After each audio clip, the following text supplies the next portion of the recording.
ये जो पुस्तक लिखी गई है गांधी मरते क्यों नहीं, ये मराठी में थी, अब उसको हिंदी में अनुवाद किया गया है। मेरे साथ रोशन जी मौजूद हैं जिन्होंने इस हिंदी अनुवाद में एक अहम भूमिका निभाई है। रोशन जी, क्या कहना चाहेंगे? आज जो गांधी के ऊपर पुस्तक लिखी गई है, समाज के अंदर क्या है?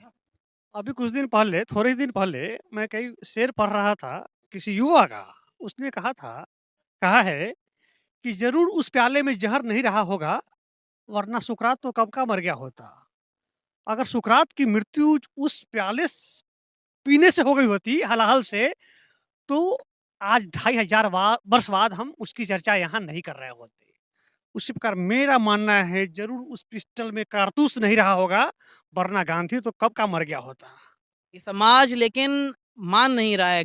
देखिए गांधी जिंदा है, लेकिन समाज के अंदर ऐसे कुछ लोग या एक ऐसी विचारधारा है जो ये प्रेटेंड करना चाहती है, कभी गांधी के पुतले को जला के, कभी गांधी के पुतले पे गोली चला के। तो ऐसा क्यों किया जा रहा है? इससे क्या गांधी मर पाएगा? आपको पता है आपका क्या नाम हुआ? मोन्टू। मोंटू जी, आपको पता है गांधी एक विचार है, एक आइडिया है, एक दर्शन है। भारतवर्ष की एकता, अखंडता, आत्मा, अस्मिता, आबरू का प्रतीक है वह। जिस भारतीय राष्ट्रीय कांग्रेस के बैनर तले गांधी ने कांग्रेस का नेतृत्व किया। ज्ञात हो कि वर्ष 1924 में गांधी भारतीय राष्ट्रीय कांग्रेस के अध्यक्ष थे और उस कांग्रेस ने 61 वर्ष 7 महीना 17 दिन में अंग्रेजों फिरंगियों से लड़ाई करके इस देश को आजाद दिलाई थी। इस भारतीय राष्ट्रीय कांग्रेस का अध्यक्ष, भारत का प्रधानमंत्री नरसिम्हा राव अपने पद से, अपने कांग्रेस अध्यक्ष पद से त्याग पत्र इसलिए दे देते हैं, क्यों? उनको लगता है कि अगर मेरी कल अरेस्टिंग होती है तो अखबार की सुर्खियां यह ना बने कि the president of Indian National Congress has been arrested, ex PM Narasimha Rao has been arrested. मुझे स्वीकार है, but the president of Indian National Congress, जिस पद में गांधी था 1924 में, वो मुझे स्वीकार नहीं है। अगर आप अगर ऑब्जेक्टिव प्रश्न आपने किया कि कुछ लोगों को, कुछ तबकों को स्वीकार नहीं है, अगर ऐसा होता तो राजनेताओं को छोड़ दीजिए। एक वैज्ञानिक अल्बर्ट आइंस्टाइन ने क्या कहा था कि आने वाली पीढ़ी विश्वास नहीं करेगी कि हड्डी और मांस से बना हुआ व्यक्ति इस धरती में विचरण करता था, जिसका नाम गांधी था। He is an idea. क्या कहा अभी चंद्रकांत जी को मैं सुन रहा था, जो इस पुस्तक के लेखक है। क्या कहा उन्होंने कि मुझे तो कभी कभी दुख होता है गोडसे पे भी, क्योंकि भैया जब गांधी मरा ही नहीं तो उसको फांसी क्यों दे दिया 15 नवंबर 1950 को, 1949 को। तो आप जिक्स को समझिए बॉस, यह गांधी को बचाने और गांधी के न चाहने वालों की लड़ाई है। यह विचारधारा की लड़ाई है। यह धर्म युद्ध है। इसमें अमृत और विष को निकलना होगा। आज जो समाज के अंदर युवा अहम भूमिका निभा रहा है, कुछ संगठन एक्टिव हो गए हैं।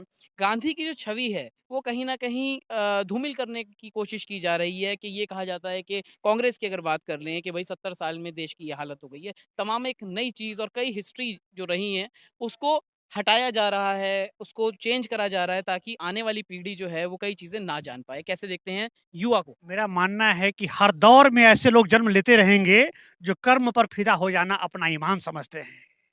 History repeats itself. इतिहास अपने आप को दोहराता है।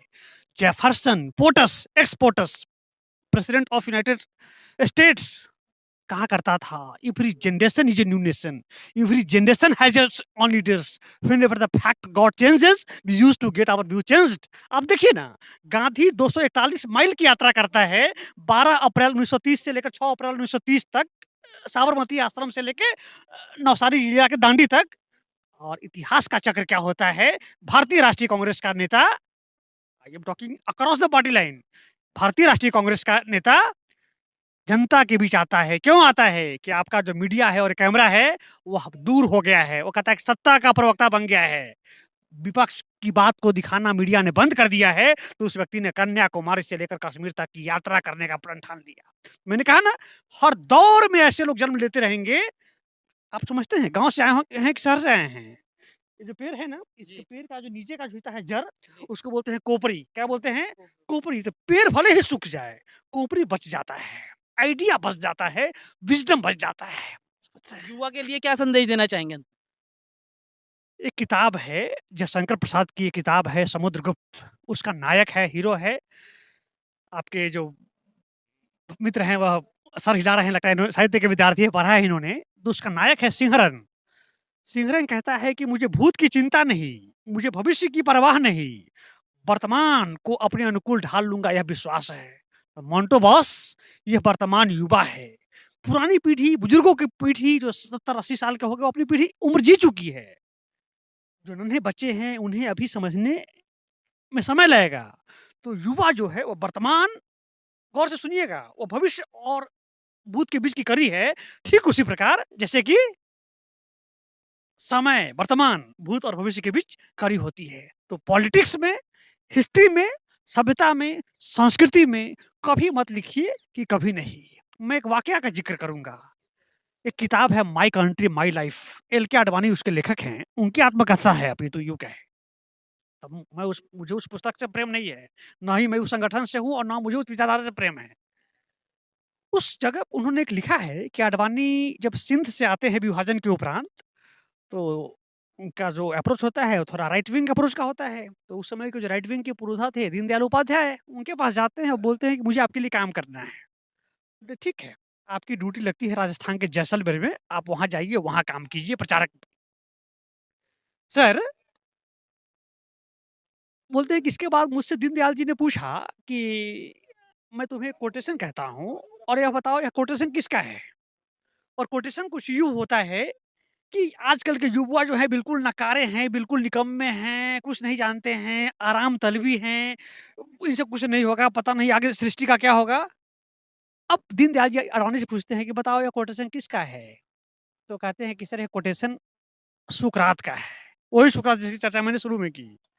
मतलब कि 2500 पहले भी युवाओं को कम अक्ल का ही समझा जाता था, लापरवाह और गैर ज़िम्मेदारी समझा जाता था और आज भी वही समझा जाता है। तो दोस्त, हमारे आँख में है, दीवार पे लिखी इबादत हमेशा सही कहती है, समय हमेशा सही कहता है। 1968 में फ्रांस के बच्चे एवं 18, 20, 22 साल के लड़के, यूनिवर्सिटी के लड़के, हाथ में पट्टियाँ, बिल्ले लेकर सड़क पे उतर गए और नारा लगाने लगे कि दीवारों के भी कान होते हैं, लेकिन हमारे शासकों के कान के भीतर दीवार नहीं होनी चाहिए। उस समय का फ्रांस का राष्ट्रपति स्टॉलवर्ट चार्ल्स डी गॉल, कभी पेरिस जाएँगे तो आपका जो स्वागत किया जाएगा वो चार्ल्स डी गॉल एयरपोर्ट भी है, ही है, जैसे कि दिल्ली में इंदिरा गांधी एयरपोर्ट है। तो Charles de Gaulle, second world war का हीरो, पहुँच गया बच्चों के बीच इस्तीफा लेकर कि मेरा इस्तीफा ले लो, आंदोलन खत्म करो। बच्चे कहते हैं, युवा कहते हैं कि आपके इस्तीफा से मेरा क्या होगा? क्या चाहते हो? आप सारनाथ जाइएगा तो नागनाथ आ जाएगा, आप जाइएगा कोई और राष्ट्रपति आ जाएगा।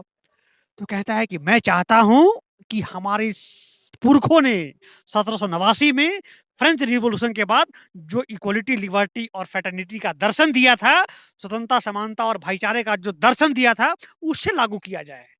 और आज इतिहास गवाह है कि फ्रांस में लिबर्टी अपने चरमोत्कर्ष पे है। इसीलिए नेवर से नेवर। और जहाँ तक मौजूदा शासन के लोगों की बात है, तो शासन का यह चरित्र ही होता है। उर्दू का किसी का शेर है ना नौशाद जी, कि तुझसे पहले जो शख्स सत्तानशी था, उसे भी अपने खुदा होने का इतना ही यकीन था। ये आर्म चेयर है ना, उसे लगता है कि I am the state, my words are the laws. ऐसा होता नहीं है। इतिहास बड़ा ईमानदार होता है। बहुत-बहुत ठीक शुक्रिया। है। इट इज़ द होप, आशा। और यहाँ मैं एक जोड़ना चाहूँगा, आशा अच्छी चीज़ है, सूर्योदय है, लेकिन कभी देखें कि आशा नहीं भी दिखाई पड़े ना, तो एक टर्म है, hoping against the hope is also a hope. आशा के खिलाफ आशा करना भी आशा है। और यह पुस्तक इस बात का चरितार्थ करता है। तो जैसे थैंक यू। कि आपने देखा और पूरी जानकारी जो है आपसे साझा की गई।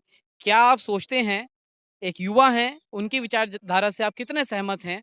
आप कमेंट द्वारा अपने विचार हमसे साझा कर सकते हैं। अगली अपडेट के साथ आपके सामने फिर प्रस्तुत होंगे। नमस्कार। सब्सक्राइब करें हमारे YouTube चैनल को और बने रहें हमारे साथ।